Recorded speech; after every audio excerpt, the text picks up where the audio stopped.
For those of you who don't know, which I couldn't imagine is a lot of people, K-Pop Demon Hunters is a Netflix original animated film that released August of this year. The movie itself did really well, hitting #1 on Netflix's most watched, before taking the world by storm. The soundtrack alone has smashed the Billboard Top 100, with the song Golden now being #1 on the charts for I think like the past month. We've all heard of it, we all love it, but one question truly remains to determine whether or not this is a great film. Would you smash or pass? I have now compiled a list of absolutely pretty much every character that wasn't in there for one frame to try and figure out, alright, who are we working with? Who are the top playmakers in this film? So without further ado, let's get into it. Alright, so as we can see here, I have compiled my list. We have smash, we have pass. First, we have Rumi, the protagonist of the film. Okay, now as we know, Rumi's an absolute baddie, alright? She's got a lot going on, she's got the emotional depth, she's got a bit of a secret, dare I say. I think, starting this off, she's an easy smash. I think if you had any other opinion, you're probably wrong. She leads the film, she's fit, and I think at the end of the day, she has a very kind heart, even if there's some challenges that she needs to overcome. So, yeah, I'm feeling pretty good with a smash there. Okay, moving on to Mira. Mira, I feel, is a little bit more contentious than Rumi. She's definitely a baddie, right? She's got that attitude. She's got that bad girly attitude. But the thing is, she's kind of mean. I feel like if I was in a room with her, I would be intimidated, for sure. Definitely giving off like Audrey Plaza vibes. But she's got pink hair. You know, at the end of the day, I'm sure she's got a little gooey center. You know, if you were ever in the position to do so, it would probably be a smash. So we're going to be putting her right there next to Rumi. Zoe, you already know what it is. I don't have any sort of strong feelings against the first three. I feel like it sort of goes without saying. They're all just smash. So we're gonna put that there. She's a queen. She's a queen. If I had to pick from any of the three, that sounds fucking weird, doesn't it? My favorite of the three is definitely Zoe. She's fun, goofy, silly. The top three, our three big girls, they're gonna go straight in the smash tier. I think without a question.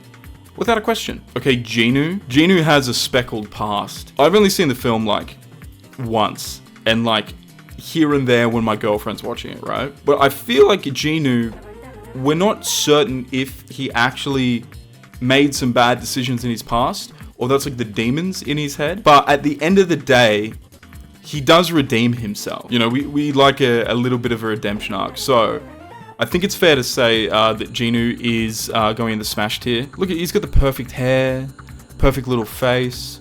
So that's not much of a question. So far, I feel like the four we have now, it's pretty straightforward. I think we're entering a little bit more of like interesting territory. I don't like the Saja boys. I know that's sort of the idea, right? Like they're bad guys, but like I just don't like their personality. We'll see if there's any sort of redeeming qualities there. First off, we have Abby, who is famous for having abs. I mean, clearly, right?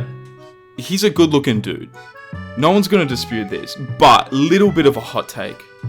Okay, little bit of a hot take here. I feel like that's all he has going.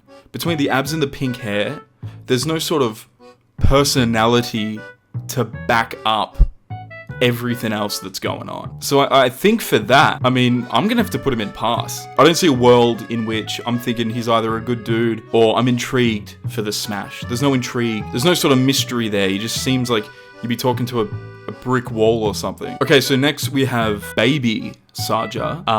This guy, he's a weird one. I think the first thing we need to really discuss is that this guy is a man of few words. And I think with that, in a lot of instances, comes a whole lot of aura. He definitely spends a lot of the film aura farming. We saw him down that hot sauce like an absolute weapon. But there is also the whole thing of acting like a baby, which I don't know about you guys, and you might be into that thing. You might be weird and really love that sort of thing. But that's not for me. That's not for me. And so for that, I think he's also going to have to be a pass. This guy with the hair down, I don't know his name. Me editing this, put his name right here. I'm going to be straight up. I don't know anything about this guy. I think he's got a lot of mystique to him, but that hair's just gross. You see a guy with that haircut? Yuck. Foul. So I think with that, it's going to be a pretty easy pass for me as well. And now we have the final Sergeant Boy. This absolute pink-haired weapon. I think he's the romance one, right? His hair's shaped like a little heart. Look, he may be a demon. He may be a bad guy with no sort of redeeming qualities. But at the end of the day, he does have a pretty face. He doesn't look like a dickhead like the rest of the Sergeant Boys. He seems kind of nice. I want to get to know this guy a little bit more. So I think for that, I think Romance Sergeant makes it out. I think he goes in the smash tier. Moving on. We're now onto Bobby, the manager of the three baddies in the film. He's a bit of a dick. He's very money focused, very a man of business. So it may make it challenging to sort of put him on here. Here's the thing. He is a bit of a dick, but he's played by my boy Ken Jeong. He's not trying to act like he's not some sort of dickhead, right? He sort of wears that on his sleeve. It's part of his personality. And dare I say, I think he's kind of lovable for it. So for that reason alone, I think my boy Bobby goes up here. I mean, I wouldn't mind spending a little time with Bobby. Roll up by the fire, watch some Huntrix songs played on YouTube, maybe a glass of wine. So I think for that reason, we're definitely putting Bobby in the smash tier as well. God, I mean, looking at the list we have here, I mean, everyone's quite smashable. And I mean, I guess that's the idea. I guess the real outstanding thing that we need to sort of take away from this, you know, who wouldn't you want to smash? Next, we have this chick. I don't know her name. Future me editing this video put her name right here. She raised Rumi upon request of her mother. She helped form the K-pop group that we now know as Huntrix. However, she has always kind of resented Rumi because she is part demon, right? Because she's a little bit different. A bigot, some might say. But we're also faced with the reality that, yes, she is an absolute baddie, right? So, I mean, this is going to be a tough one. What do we think? Baddie, bit of a B. Considering how easy it is to make it on the smash, I think we're going to have to put her down in pass. I think we're going to have to put her into pass. Okay, next we have this big demon dude. The bad guy, played by the bad guy,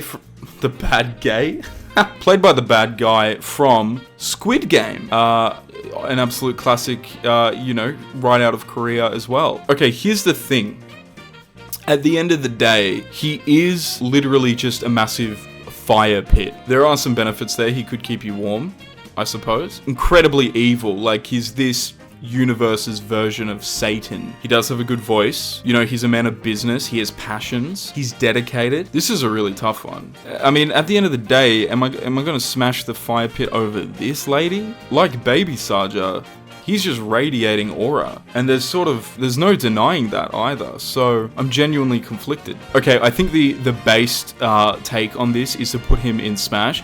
But I don't think I can. I don't think, if I'm not putting her in Smash, I'm not putting him in Smash. And it's just that simple. Aura or not. As we can see from this list, aura doesn't necessarily mean everything. Except for Bobby, that sort of elevated him to a level of Smash. The Doctor. Some would say Doctor, some would say Oracle. Worker of the dark arts, potentially. This guy's a little creep. You know, he's helpful. He's a nice guy. He's in an honorable profession, but he creeps me out. I don't like how he looks at the main characters. I don't like how he looks Rumi in the eyes and sees her soul and all of that going on. So I think for that, we're just going to put Smash. Okay, now looking at the list, we're actually very tied up now. This is actually getting to be a good game. The two options we have left are both animals. So again, this isn't an actual, would you lie with them? Would you lay with them and caress their hair and whisper sweet nothings into their ear? It's not that kind of smash. It's based on their vibe. First off, we have the bird. Can't remember the bird's name, but the bird is a little bit of a shit. As we know, this hat was actually made for the cat, and he sort of doesn't really provide that much like love either. He seems quite cold in personality. So based off all these factors, I think he's gonna go in and be a pass. Okay, final character. We have the cat. He's a big Korean, like, lion thing, I think.